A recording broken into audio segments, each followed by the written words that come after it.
tadi kan udah diceritakan banyak tentang proses-proses pengambilan pesugihan, termasuk di dalamnya ada perjanjian dan lain sebagainya. Pertanyaannya pertama, bagaimana cara memutus perjanjian itu di tengah jalan? Itu yang pertama. Yang kedua, mekanisme pengambilan pesugihan melalui buto ijo itu seperti apa? Ya. Gini, buto ijonya dulu apa mutusnya dulu? Buto ijonya dulu nggak apa-apa. Ya. Kalau untuk buto ijonya dulu seperti ini, ritualnya tetap sama sebenarnya. Sajian sarana piranti harus komplit tepat kalau orang Jawa bilang. Dan nanti tempatnya tidak harus di suatu tempat, tidak. Kita bisa menghadirkan kita, tapi harus ada ruangan atau kamar khusus di situ. Piranti harus komplit di ruang khusus, termasuk dupo. Itu yang utama. Iya, dupo itu dibakar, sajian lengkap, ada ingkung, ada kembang, ada pisang, ada tumpeng, semuanya komplit. Tidak boleh ada yang kurang. Nanti di situ kasih ada tempat tidur, kasih tikar itu kita jawab, diundang. Nanti akan datang. Itu uang nyata kalau buto ijo. Tidak melalui proses kita, uang nyata. Dia uang itu bawa karung. Itu pernah ngalami. Itu orang bayar, orang praktek. Ngambil seperti itu, pintu itu kalau sudah jam 12 nggak boleh ditutup. Selama sampai ketemu ritual itu, dia belum datang, belum berhasil, jam 12 malam pintu nggak boleh ditutup, harus nyala. Nanti kalau dia udah datang, ya dia datang ada nyelonong, lindung lagi. Bu, Pak, Ngomong gitu. ikut duitnya. Ya gitu.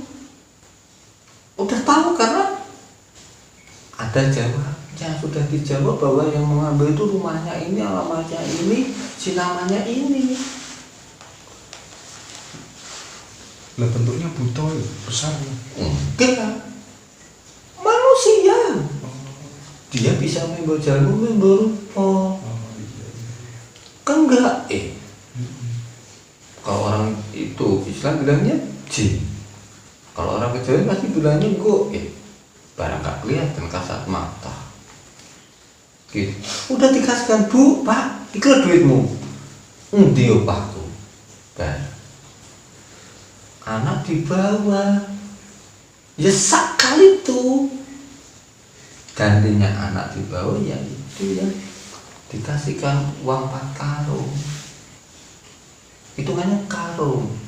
Itu merah semua, ratusan ribu. Kalau sekarang udah berapa? Tinggal kita ngitung aja. Itu nyatanya seperti itu. Nanti kalau cong ikhlas kaya, tapi kalau nggak ikhlas, sudah dia datang dicari nggak ada, dia ngumpet, anak itu dibawa ngumpet, konsekuensinya cuma satu, stres. Oh wah, karena dikejar saking ketakutan yang luar biasa. Karena kejadian asli seperti itu. Intinya kalau sudah mau ngambil pesugihan, dia sudah datang tapi tidak jadi, efek dampaknya itu luar biasa pasti terjadi. Mau ja apa tidak, kalau dia sudah datang pasti terjadi, pasti ada tumbang. Setiap tahun tanpa disadari, setiap tahun nyawa saudaranya, ibunya, mbahnya, keponakannya itu nanti akan turun. Siapa yang akan diambil, kita nggak bisa menolak. Siapa itu nggak bisa. Dia pesugihannya itu umpamanya minta si A, ya harus si A itu yang diambil. Disuruh yang B, nggak mau, saya sukanya sama si A yang saya bawa. Harus ikhlas. Tidak bisa. Milih berarti? Iya, pesugihannya yang memilih, bukan manusia yang menunjukkan. Bukan ya? Bukan. Yang asli seperti itu. Pesugihan tidak bisa dinego. Asli. Minta itu ya, itu yang harus saya bawa. A dikasih B, nggak mau. Kamu udah tak turutin apa minta mukanya, ya saya minta itu ya saya bawa. Kenyataan seperti itu. Itu kalau butuh hijau kelas. Nggak kerja pun ya bisa kaya deh. Bisa. Makanya kalau orang itu pasti dia bikin lantaran seolah-olah dia punya kerja apa usaha itu untuk menutupi apa. Wong orang nggak kerja kok kaya. Uang dari mana? Apa dari pesugihan? Nah, pikiran dari masyarakat kan sama seperti itu.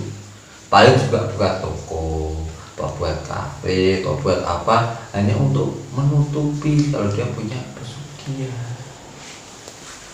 Jadi nanti dia uang itu udah datang. Setiap jatuh temponya dia ada tumbal, uang itu datang. Mau peti, mau karung, tergantung dia dibawanya pakai apa.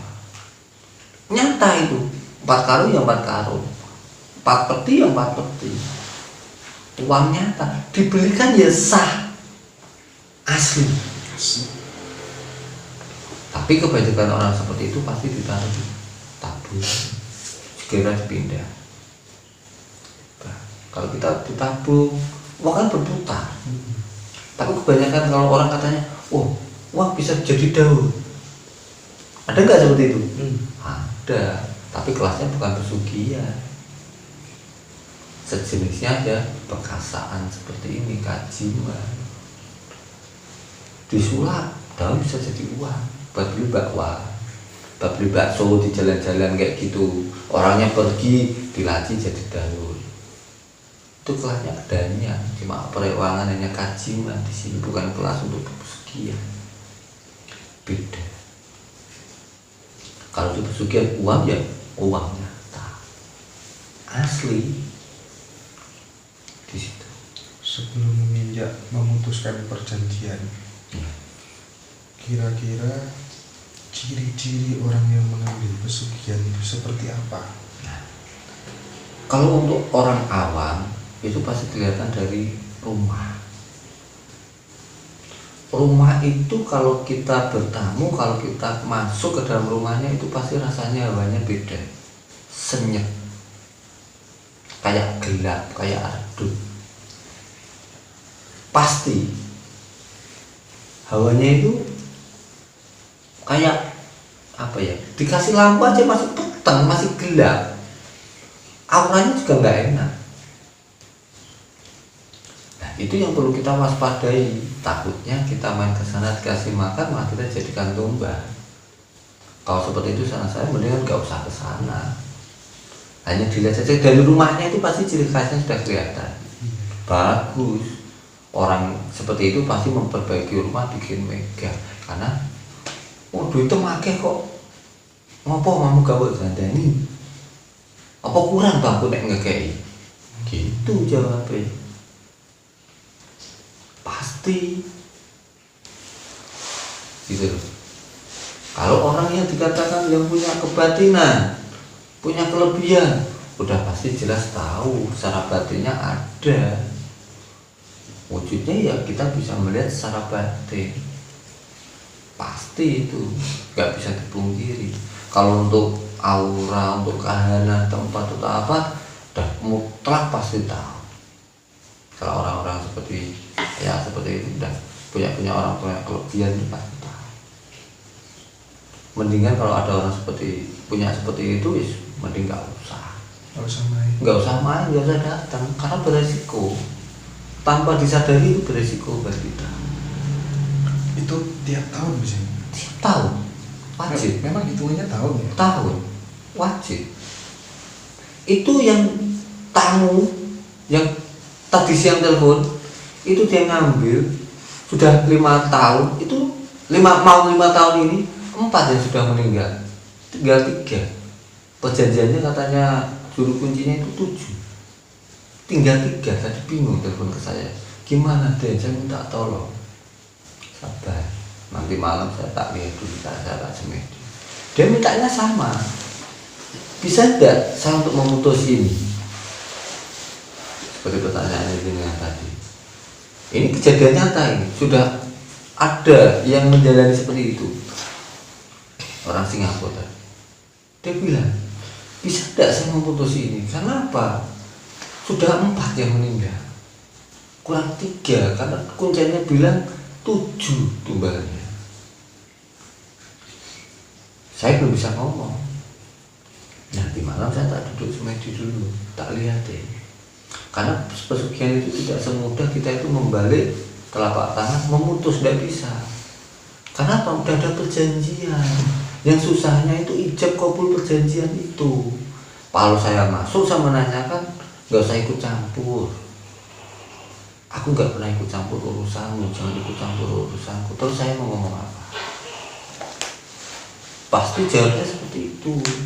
Kecuali kalau dia keluargaku, masih family, itu keluarga saya masih bisa.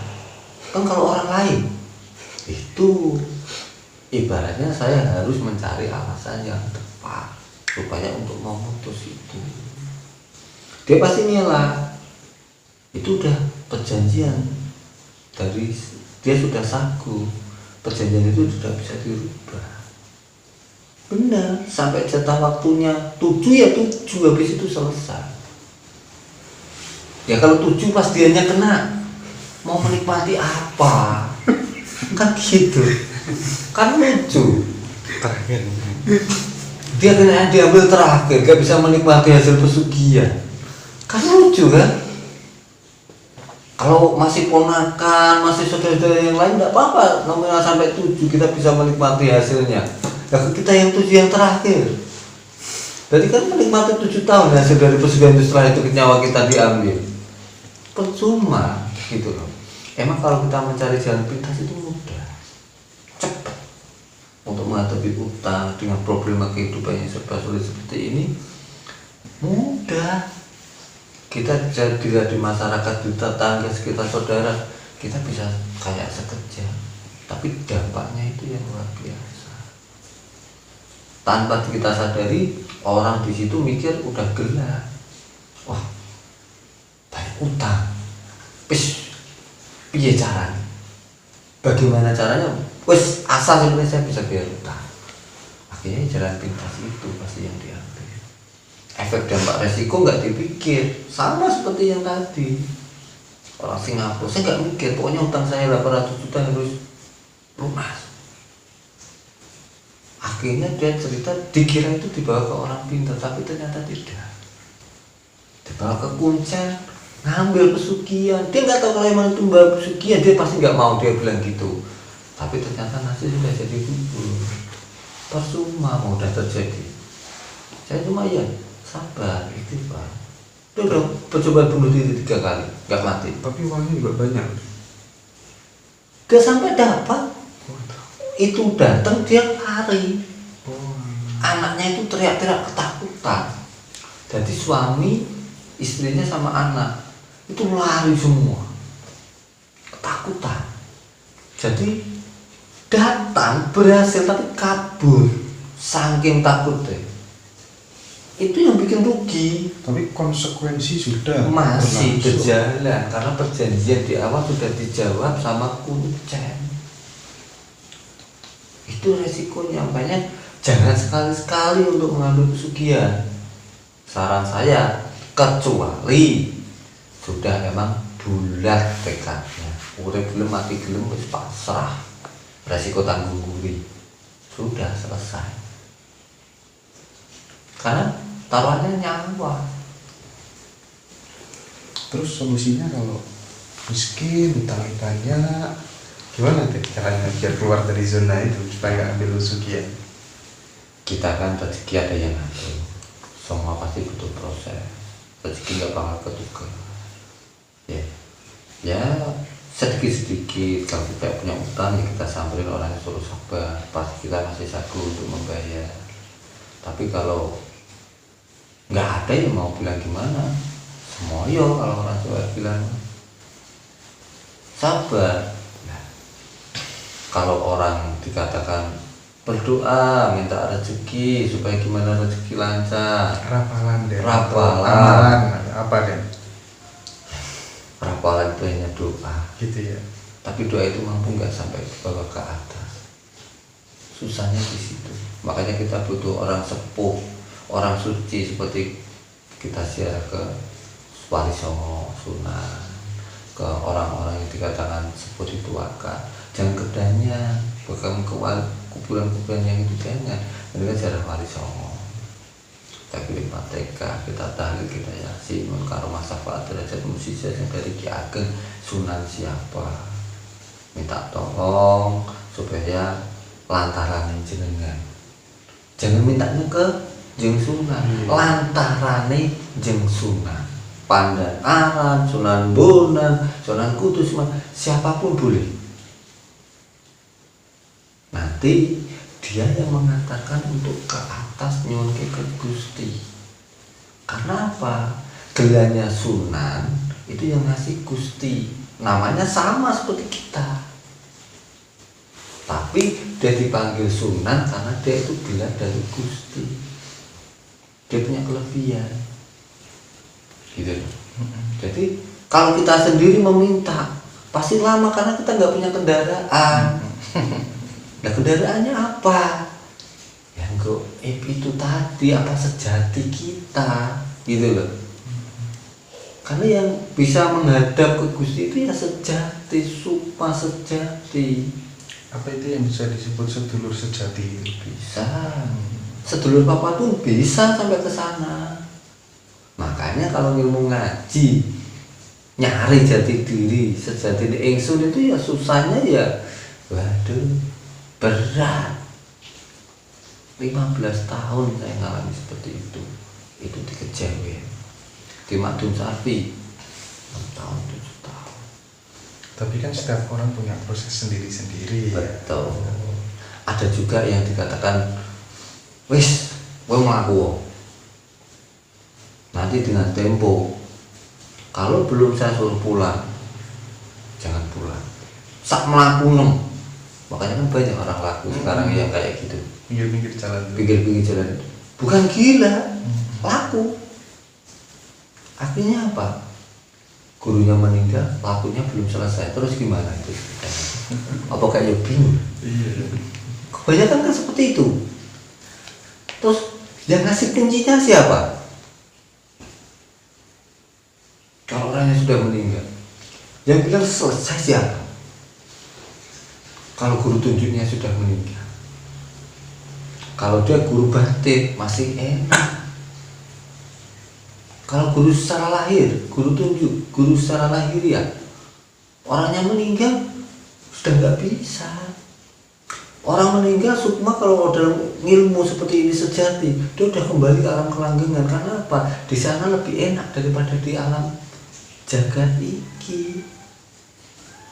Jagat gumula walaupun digelar kaya ngene rupa-rupane. Cek kepenak anak kono. Gitu loh. Tetapi kan orang berproses itu tidak harus kemudian patokannya adalah kunci, dan kalau patokannya adalah kunci ya betapa berat. Orang itu kan macam-macam dari latar belakang dan karakter berbeda-beda. Betul. Kadang orang itu kalau kita berpatokan kunci emang berat. Tapi orang itu kadang dengan kita sudah bisa menerawan, kita bisa melihat aja sudah bangga kok. Sudah wah kalau orang bilang. Padahal itu belum seberapa. Masih tataran yang bawah kalau saya. Iya. Saya dulu baru mau belajar aja sudah bisa melihat seperti itu tanpa dengan menjamkan mata. Bukan saya sombong. Saya dengan mata lahir. Saya tidak pernah melihat, kalau dikatakan seperti ini, saya tidak pernah memejamkan mata, tidak pernah untuk membuka kunci, enggak. Secara otomatis saya lihat gini udah pasti nembus. Batin saya itu udah pasti kesana. Itu uniknya saya. Itu dari dulu. Awalnya bingung saya kok bisa melihat seperti ini. Tapi setelah saya pertajam, akhirnya terbiasa seperti ini. Soalnya kan memang di beberapa aliran kepercayaan gitu kan, kunci itu langsung dikasihkan dari penuntun ke Warga. itu guru tunjuk, guru secara lahir. Tapi kalau dalam secara batin gini, kunci itu emang kalau guru tunjuk emang itu dikasihkan ini loh, rapalannya seperti ini kalau mau menggunakan ini, kalimatnya seperti ini sebagai senjata, busurnya, anak panahnya. Kita tinggal kalimat itu anak panah, tinggal kita rapal, dia pasti ada kekuatan kalau kita buka kunci. Tapi kalau di dalam kebatinan, kunci itu untuk menyambungkan antara pikiran, ucapan, hati, ngawiji jadi satu, kita bisa kontak, ngobrol. Kita bukan kalimat, kenapa? Yang menjadi itu sejatinya ingsun. Kalau sejati ingsun yang berbicara seperti ini, itu udah nggak mungkin bohong. Dia berani mempertanggungjawabkan. Gak bisa wala-wali. Tapi kalau secara lahiriah, orang bisa nggak terbawa dengan hawa nafsu? Iya, bisa. Karena apa? Sedulur papat itu juga jangan terlalu bisa jangan percaya bisa diugemi. Dia bisa bohong kok. Bisa bohong, hawa nafsu. Gak bohong gimana? Kecuali yang mutmainah. Putih. Iya.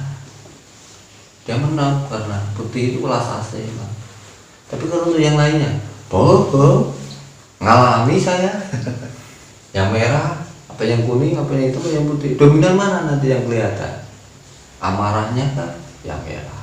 Yang kuning hawa nafsunya enggak, yang meluap-luap bisa. Tamak yang soknya, yang hitam bisa. Putih. Udah welas asih sama orang kasihan aja, kasih aja. Itu berarti kelihatan warnanya deh. Kembaran kita itu warnanya beda-beda berarti. Agamanya, Pakaiannya beda. wujudnya sama kok. Kalau kita secara batin tuh menghadap seperti ini tuh yang satu kuning putih, ya berhadapan seperti ini, jejer gini. Namaku si ini, namaku ini nyebut. Ini. Saya nggak mau menyebutkan nama yang dalam sedulur papat, saya nggak mau. Gitu. Iya. Nanti menyebutkan sih namanya itu ini. Nah, tinggal jangan nanti tanya, piye carane, gimana caranya saya bisa menyuruh kamu, gimana caranya saya menggunakan kamu. Itu sedulur papa. Itu yang dimanfaatkan sama. Betul, sedulur papa itu malaikat papa yang paling ampuh. Kalau ilmu dalam kejawen kita gunakan bisa membunuh orang itu yang hitam sama merah, bablas. Itu yang paling ganas. Siapa yang bilang enggak? Tapi yang baik kan digunakan untuk mengarah ke ketuhanan. Makanya kan gumantung. Makanya kalau orang yang sudah ngawiji seperti ini, tergantung dia mau digunakan dalam baik atau buruk. Tergantung kita nanti mau bertanggungjawabkannya nanti. Pesannya Bobo kan gitu, Bobo. Semuanya sudah ada di dalam diri kamu, sudah komplit, semuanya sudah lengkap. Apa elek pembuku monggo, gumantung sampai mau mundur bakalan sombene, wong gawe bakal nemu, ya sudah, malah wedi aku nek kaya ngono. Tapi itu minta ku elek, sombene aku yo dihisap nang kono yo piye. Tapi nek zamane biyen aku nang daerah Jogja gak pandang aku. Putih ireng tak lakoni. Karena saya proses untuk mencari. Kalau saya nggak melakukan itu apa saya bisa tahu? Iya. Kan gitu. Harus. Kalau nggak saya lakukan, saya bukan mempelajari itu. Karena harus saya praktekkan dulu. Kalau nggak dipraktekkan mana bisa ada bukti. Kalau hanya teori, oh ini nanti ngambil ini, tinggal kita terjun. Apa bisa dia datang? Apa bisa kita bawa pulang pesugihannya? Enggak kan? Itu. Makanya kalau kita laku itu sampai ketemu. Kalau orang kejawen itu, kalau belum ketemu ya belum berhasil. Ngulang lagi, besok ngulang lagi. Jenuh ya ngulang lagi sampai ketemu, sampai emoh nggak mau, nggak ketemu, ya suruh berangkat sampai ketemu. Apa ya nggak capek? Ya capek. Sampai kapan? Gak bisa ngomong sampai selesai. Itu kalau ilmu kejawen. Kalau dalam adzan sarwi dalam Islamnya enak. Kita pakai sajadah, salat tahajud, wirid, kalimat kita baca, selesai. Pada usia berapa dan ketemu sama sedulurnya dulu Dan? Saya masih berapa ya? Masih muda dulu saya. Hitungan 25. Itu pun saya juga udah berani buka di Jogja itu tertolong di sana. Itu pun pakai izin Kejati, surat izinnya lengkap. Temusannya emang di kelurahan, kejaksaan sama kapolsek lengkap. Jadi emang resmi. Jadi untuk apapun biar lebih aman.